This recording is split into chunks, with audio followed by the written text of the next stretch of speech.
A man and a wolf walk into a bar.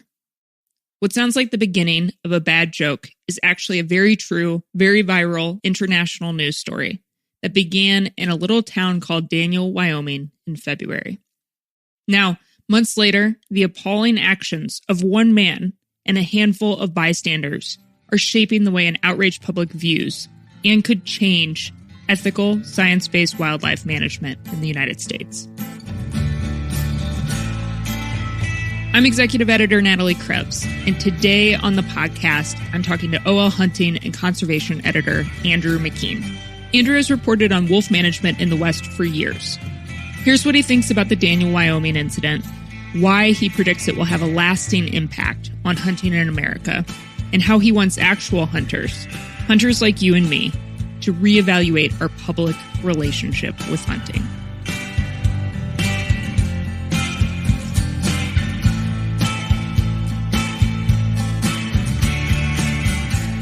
There has been a lot of media coverage and backlash around this incident in Wyoming, including rumors on social media, anonymous sources, and a really strong emotional response from just about everyone. So can you tell us what we know for sure, like what the facts are around this incident? I think part of the reason it's been so speculative is it actually happened a while ago. This happened in February, and it wasn't reported until the end of March. And we can talk a little bit later about how it was reported and how the news got out. But I think that time lag is actually kind of important to the hour of this story. So what happened is in late February, a Wyoming resident named Cody Roberts, who lives in part of Wyoming where wolves are not managed as game animals. They're managed as predators and can be killed on site any time of year with no regulations around them, with snowmobiling, and encountered a pack of wolves and singled out one, ran over it with his snowmobile, apparently a couple of times. Disabled it. It was mortally wounded. He gets off the snowmobile and he tapes shut the muzzle of this animal and takes it back to town. If that wasn't egregious enough, he takes it to his house for a while and videos himself with it. And then he takes it to the Green River Bar in a town called Daniel. It's a little town outside of Jackson, and parades it around the bar for hours. People are shooting selfies with it. According to some people, some people were disturbed by this and left, but nobody that we can determine at this point, confronted him and said, "What are you doing? Get this out of here. Stop this behavior." And I think that's also also inflamed a lot of the public outcry around this, is that there was seems like tacit approval of this with, kind of all of the recordings that have been kept. At some point, Roberts takes the wolf out and kills it. There's still some question about how the wolf is killed, but at any rate, the wolf's pain and suffering is kind of mercifully ended. But again, this was later February. Nothing really came out of this until an anonymous tip was given to both Wyoming Game and Fish and other authorities. The Sublette County Sheriff apparently was also included in this. And the news broke from a kind of a small but kind of scrappy news outlet called the Jackson Hole Community Radio, I believe. Anyway, you wouldn't expect it to be kind of the source of such an incendiary story as this, but pretty quickly it was picked up by other independent news outlets in Wyoming. And then just on the kind of the basis of sort of the heinous incident, it obviously got legs and spread like wildfire really all around the world. Yeah, and that jump from, nobody really saying anything in the bar to it ending up on the radio and national news. How did that get leaked? How did that get out? Because clearly somebody was bothered and told somebody about it. So what's the paper trail there that we know of? Yeah, so there was someone in the bar that night who videoed the wolf kind of cowering in a corner. This video is actually now part of the public record, so you can, if you have the stomach for it, you can look for it yourself. This wolf is cowering in a corner. Not that it's germane to the story exactly, but it's a juvenile wolf or a sub-adult. And I don't want to anthropomorphize this thing too much, but you can get to see this is a frightened young canine in a place that it has no idea what's happening. And so whoever shot part of those videos also called authorities. And so that's the person probably known to the community in Daniel, Wyoming, and known to the perpetrator, this Cody Roberts guy. And so I think that's part of the reason for the anonymity is this is a small town. And I'm sure there was a good deal of social pressure around this whole thing too. So who's Cody Roberts just generally? And maybe more importantly, who does the rest of the world think that he is? And kind of what has been their response to his behavior? Yeah, I think that's a really good distinction to draw. So I actually haven't looked in personally that much into his bio. He had a fairly robust Facebook account that's since been taken down. He's really disappeared from social media, and a lot of his identity has been sort of removed from public view, largely because of the intensity of reaction about this. There's reports of death threats to Roberts himself, to lots of negative reaction, you might guess, to the bar and the whole scene and the whole town. And there's a growing international movement to boycott Wyoming's tourist economy and visitation economy. And so there's ripple effects to this whole thing for pretty negative publicity. So, but your point about who the world thinks Cody Roberts is, I think is really the salient thing here.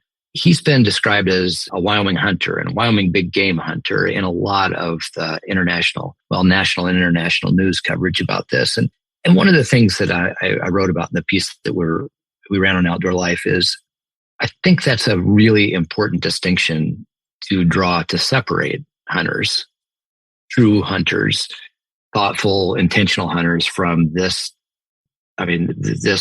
unbelievably inexcusable conduct. And by extension, it's hard to condone the person who would do this sort of thing. So I think everything that we can do in our community to draw distinctions from what ethical, restrained hunters do and how we view wildlife, including wolves, and this guy and this incident is really important.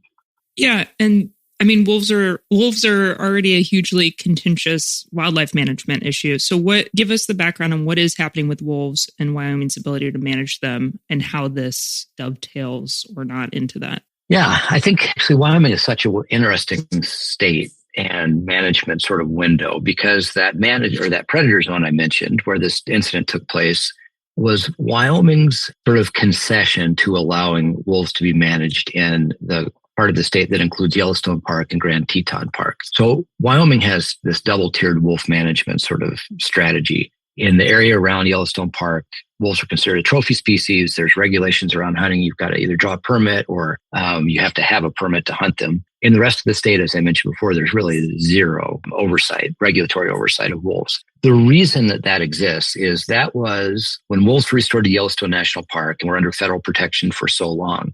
There was a lot of energy in the states of Wyoming, Idaho, and Montana to get them off the endangered species list. They had long ago achieved the population objectives that the Endangered Species Act required. But Wyoming had said, nope, we are not going to manage wolves as a game animal. We're just dead set about their predators. We're going to shoot them on sight. And so this negotiated settlement to have this two-tiered structure was actually one of the mechanisms that allowed wolves to be delisted and for states to manage them. So there is kind of a longer sort of regulatory trail to that predator zone in Wyoming. The current status now is wolves are managed by states in the West. That includes Wyoming, it includes Idaho, it includes Montana, but it also includes states where wolves were not necessarily actively restored, like around Yellowstone, but where they've naturally migrated. So Oregon, Washington. And those populations are being managed by the states and by all accounts pretty successfully if you want to use the benchmarks of population thresholds as the basis, which is how the Endangered Species Act is actually written. So wolves are abundant, they're widespread, they're growing in population, but there is so much energy around wolf management in general. I think a lot of the members of the hunting community and states are saying, look at the success stories that wolves represent. State management works. Like we have restrained hunting seasons, we have population increases, but there are so many people in America who say, no, states can't be trusted to manage this species. And there's been successive lawsuits to put wolves back on the endangered species list. And I should note here too, we're talking about Western gray wolves when we're talking about the Wyoming population, but sort of concurrent with all this, there's lots of other wolf management that's happening. We've got the red wolf in the east. We've got the Mexican wolf in the southwest, both of which are still on the endangered species list. Plus, we've got an endangered species of gray wolves in the Great Lakes that the states badly want to get off the endangered species list so that they can manage them themselves. So there is all of this noise around wolves right now. What's interesting about this is in February, the U.S. Fish and Wildlife Service came out and said, you know what? Western wolves are doing fine. You're not going to pursue all of this energy to relist them. The state's management is working fine, but we are going to conduct what the federal government says is the first ever national management plan around an endangered species. And so what they promised is by the end of 2025, The feds are going to come out with a national wolf plan that's going to help determine where wolves belong, where they don't belong, where they will probably be tolerated, where they will have hunting seasons or some other control methods to keep their numbers in check. So the reason I mention that is it's very much an open question about what's happening with wolves in America right now. And in the very middle of it, we have this incident. Just this morning, a consortium of animal rights groups filed a lawsuit against the U.S. Fish and Wildlife Service to restore federal protections to western gray wolves. The same population that I just mentioned is doing fine. They have far exceeded all the benchmarks of federal protection, and there's no good reason to restore them, except for one thing. There's one element of the Endangered Species Act that doesn't necessarily have a numeric rationale. And instead, it's something called adequate regulatory mechanism. That's a word in the Endangered Species Act that requires states to have structures, regulatory structures, to ensure that previously endangered species under their management don't slide back into endangered status. And what these anti-hunting groups are saying is, see, Wyoming does not have an adequate regulatory mechanism. Look what Cody Roberts did in the predator zone. And so they're using this as a weapon to advocate for returning wolves to the Endangered Species Act. So this one rogue incident by this dumbass in one small part of Wyoming has magnitudes way beyond the one incident and could very well determine the swing of wolf management for the next generation. And part of the outcry about this is that Cody Roberts was fined $250 for a kind of marginal infraction, and that was the crime of possessing a live animal. So far, although there is indications that there may be some other criminal charges coming down, so far that's the only thing he's been charged with. He's not been charged with a game violation. He's not been charged with anything else, largely because there really is no law in that predator zone. You can run them over with snowmobiles. You can run them over with cars. You can maim them and cripple them. Like, there is a big blind spot here. And so some of what's happening now is trying to close that and to say, you know what, there needs to be, even in this sort of anything goes zone, there needs to be some sideboards around what is legitimate behavior and what is illegitimate behavior. So I just wanted to kind of bake that into the conversation. I think part of the international sort of concern about this is, what in the world, this guy did what everybody who has heard about this case, turns their stomach, and it's $250 for possessing a live animal. It just seems like the punishment doesn't fit the crime. Yeah. So essentially what happened is, problematic enough, just that it happened, and it happened to a wolf. But one of the things that I think you're worrying about with this issue, and you've been getting at, is really an ideological one. Like, why should we as hunters, even if we don't live near wolves, maybe we don't think about wolves, why should we not brush this off as a troubling one-off news story that's going to go away in a few months? This is the bigger story to me, but it's also harder to talk about and to tell because it's not as stark as sort of this shocking incident. But what you and I have been talking about for the last couple of years is we're seeing what I would call this social contract that hunters have with the rest of the population dressed. And we see it in a lot of different ways. We've seen it in last year's survey of national attitudes towards hunting, fishing, and shooting that showed sort of softening of all of those categories. The biggest, though, was hunting, with a fairly, it was a 4% decline in public acceptance of hunting. We've seen it in this issue in Colorado where voters are going to decide in the fall, or could decide in the fall, whether to ban mountain lion hunting and, by extension, trophy hunting, because the way that the ballot initiative is written is so sloppy. It could cover any kind of hunting. We've seen it in this movement to install either anti-hunting commissioners or commissioners on game boards that have kind of, I would say, a complicated relationship with hunting and want to de-emphasize hunting as a game management strategy. So I just look at the larger sort of atmosphere right now that is super charged with concerns about, I would say, the legitimacy of hunting. And so when you have that sort of atmosphere, and then you have something like this that's almost like has a catalytic effect or like an ignition effect, that to me is what we need to worry about. So I guess I've been thinking a lot about like how do we as a community respond to this whole thing? And I think we need to do sort of like the issue management or issue response stuff where it's you distance yourselves from the sort of the problem. And in this case is this guy. And I also say part of the problem that I think we need to distance ourselves from are blind spots in rules that allow this sort of thing to happen.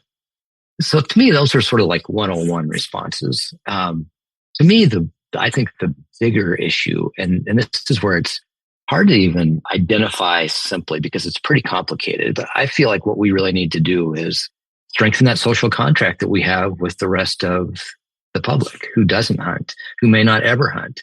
Forever, we as a hunting community have said, hey, we're 10% of the population. We know that counterbalancing 10% of the population is fiercely against hunting and is never going to agree with hunting. But we always finish that statement by saying, but we have that 80% in the middle that we really can influence because their minds are not made up about hunting or they see some value in hunting.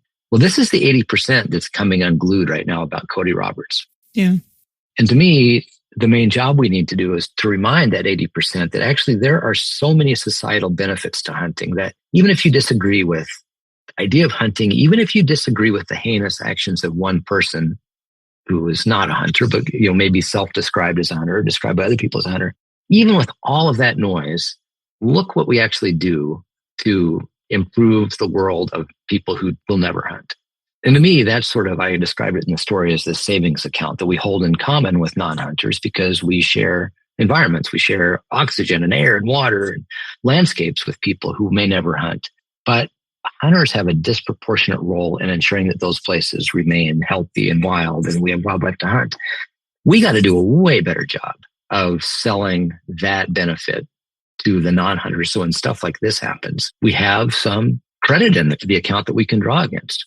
Give me a couple of specific examples of how you see that actually playing out. Big idea, that sounds good. But me, everyday turkey deer hunter, just doing my thing, what can I do or what can you do or what can your neighbor do?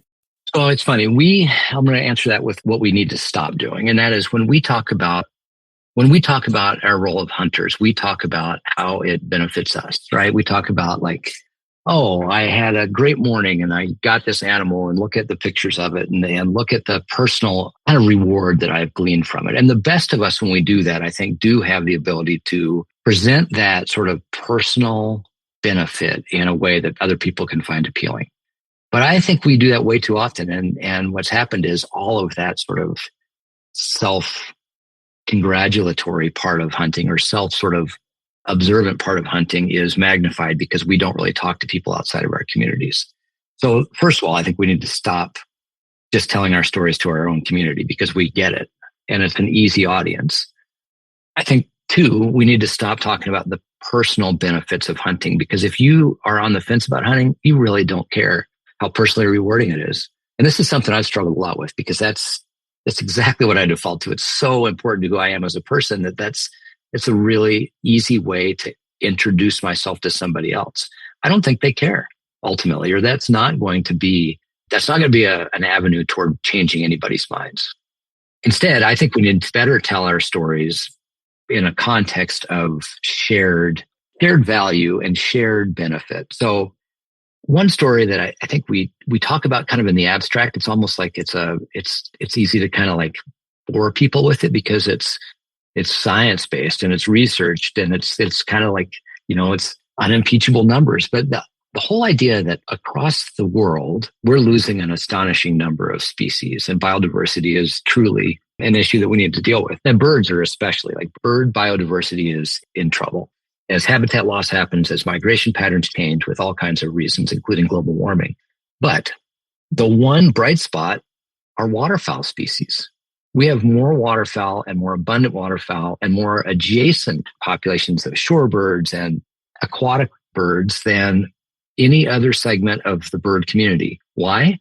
Because largely we've done a pretty good job with habitat, with wetlands, with marshes. And who did that? Hunters buying duck stamps did that by making refuges and ensuring that local governments and state governments and federal governments all had the interests of flyway health as the biggest concern. So it wasn't just one jurisdiction, right? The beauty of migratory waterfowl is that's a benefit or a resource that's shared by so many jurisdictions.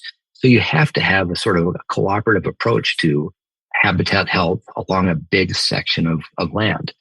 That's a great story. And I think anybody who cares about healthy water, about storing or recharging aquifers, for industrial agriculture in the Midwest, should probably care about wetlands. It's a wonky story, right? It's kind of hard to get into it. And if we talk about just our great day in the marsh and look at the limit of birds we took, that doesn't really get at that story. We'll be right back after the break. You ready? Showtime. On May 3rd, summer starts with The Fall Guy. Let's do it later. Let's drink a spicy margarita. Make some bad decisions. Yes. Audiences are falling in love with the most entertaining film of the year. Fall Guy. Fall Guy? Fall Guy. That's what the poster said. See Ryan Gosling and Emily Blunt in the movie critics say exists to make you happy. Trying to make it out? Nope. Because I don't either. It's not what I'm into right now. What are you into? Talking. Yeah. The Fall Guy. Only in theaters May 3rd. Rated PG-13. I think there's something else that we need to do less of. And that is, I think we as hunters look at either success or the potential of success as an entitlement. What I'm getting by that is, I can easily default to the Midwest whitetail hunter sometimes who manages property and orchestrates their entire probably discretionary income around hunting, which is wonderful, and keep doing it, please. But there's this expectation that we have abundance, that we have success. And I think that's the wrong way to look at wildlife management and our hunters' role in wildlife management. Because I think it then perpetuates, or then it continues that sort of narrative about the personal benefit. We talk all the time about how science-based wildlife management is our pole star, right? What has previously saved wildlife, brought it back from the brink, helped with the restoration of economy around wildlife, and will manage wildlife into the future.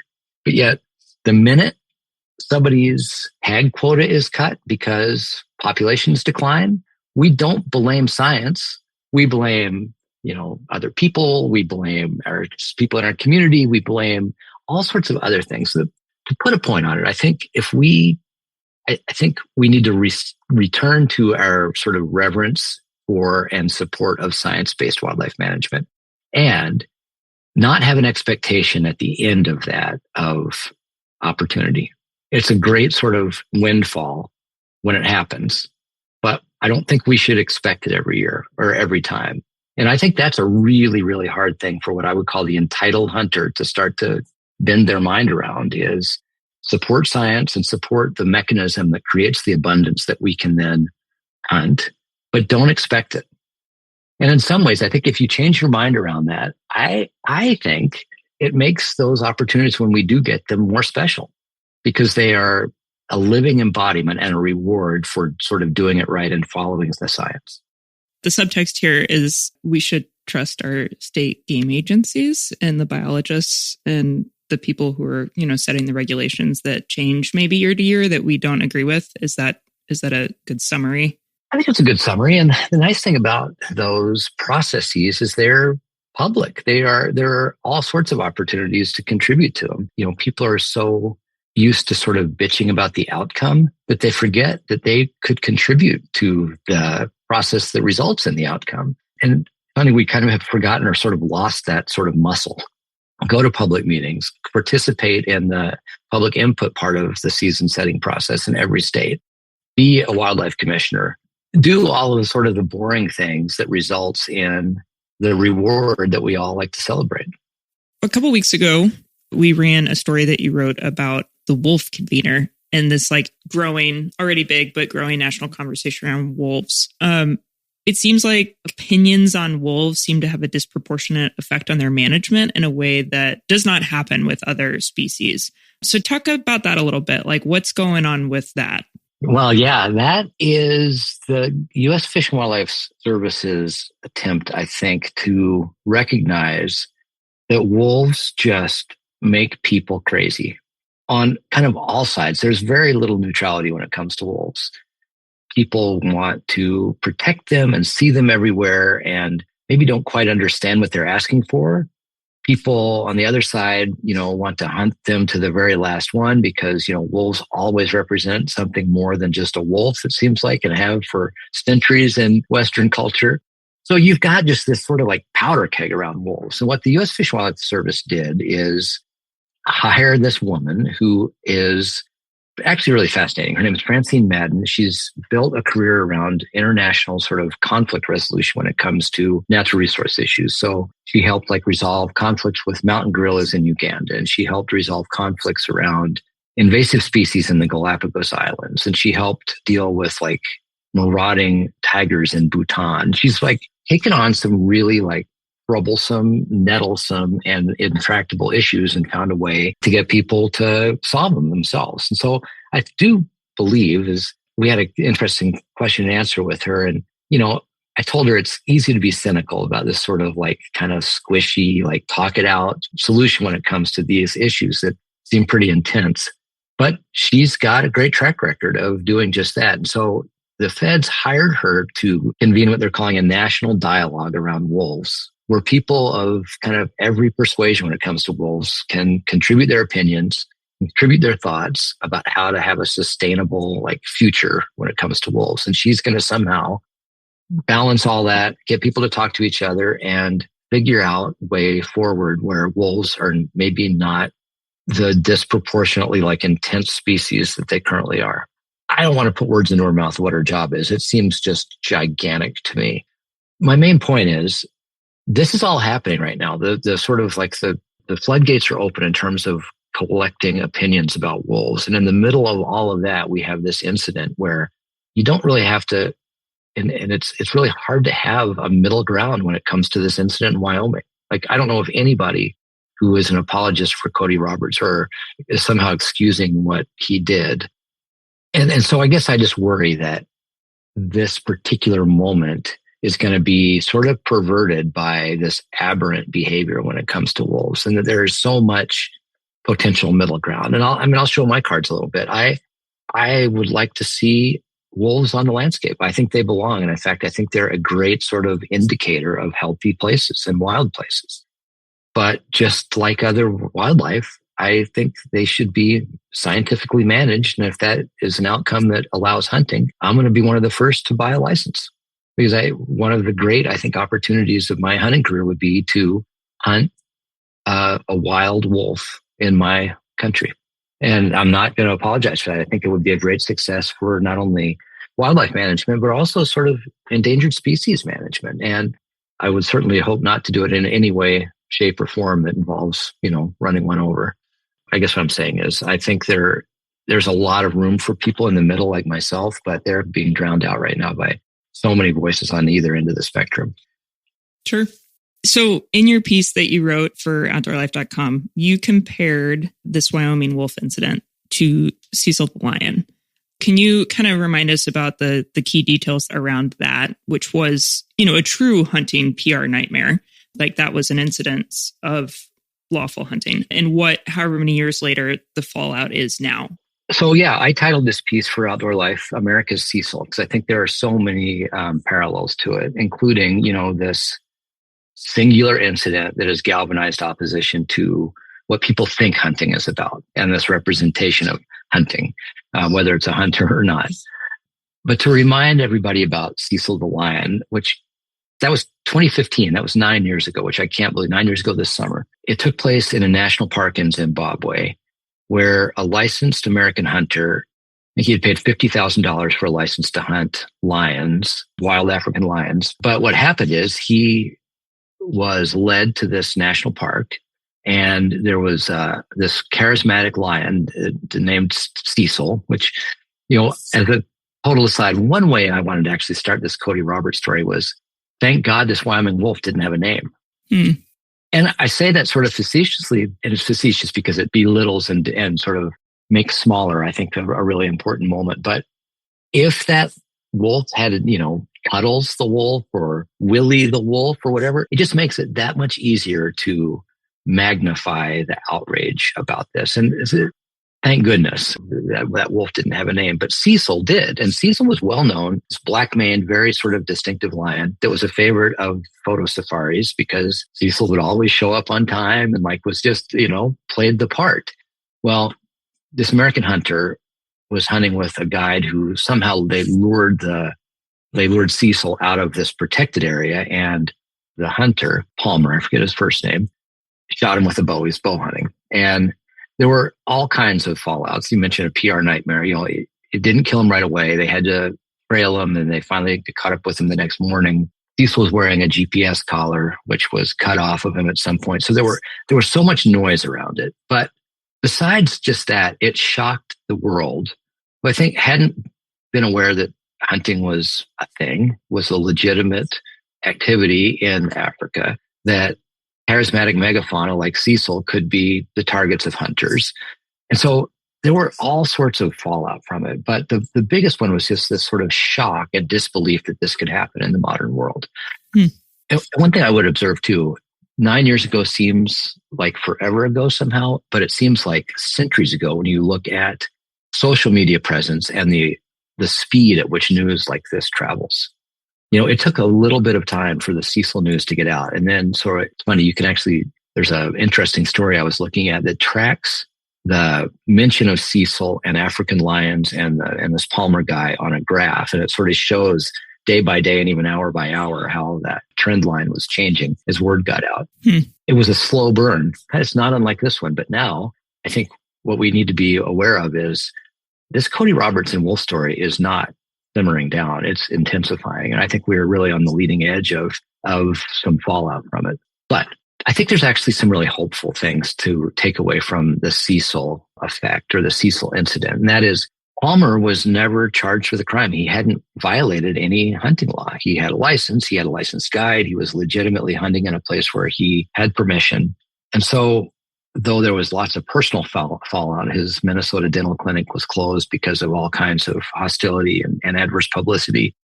The year or two after the incident, the Zimbabwe hunting concessions went into the dumps. Like there was very little attention on them, positive attention. But year over year over year, the bigger story, and I think the more sustainable story, which is hunting, legal, managed, legitimate hunting is actually good for African wildlife. It brings in money to rural communities. It brings in advocates for wildlife species that without them might well be poached or converted to bushmeat. So the bigger story is that social contract that I mentioned before, as weak as it was in the months and years after Cecil the Lion, is actually strengthening year over year as the larger public sees the value of managed hunting and what hunters can do and bring to an economy and to a place and to a resource. So my great hope is that in 9 years, we're going to be talking about this, Cody Roberts incident and the nameless Wyoming wolf that actually brought a lot of attention to this issue. And because hunters confronted sort of our blind spot with the larger public, things are better off as a result of it. That may be a little too Pollyannish. There's going to be a lot of rough roads between now and then, but I'm genuinely hopeful that the basis of what we do is so positive to the rest of the public, even if they never intend to hunt, even if they may even oppose some hunting. But at the end of the day, I think if we can make the case that this benefits them in some meaningful ways, if we meet this moment correctly, then I think we'll still be allowed to hunt long into the future. The Outdoor Life podcast is edited by Mike Pedersen of 85 Audio. It's produced by me, executive editor Natalie Krebs. It's normally hosted by our editor-in-chief, Alex Robinson. You can read Andrew's full story at outdoorlife.com/Wyoming Wolf. Music in this episode is composed and performed by Pierre Locatelli via APM Music.